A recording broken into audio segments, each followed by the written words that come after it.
The Mikado pheasant is a Taiwan endemic species.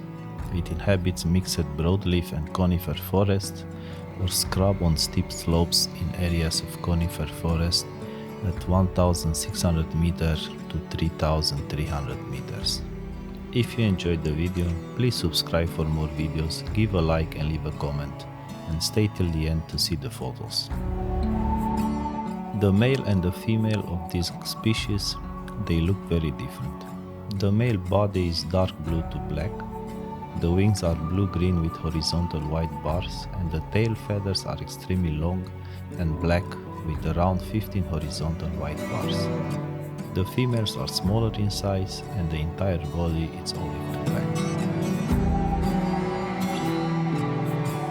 This bird is very shy and secretive and rarely emits a call.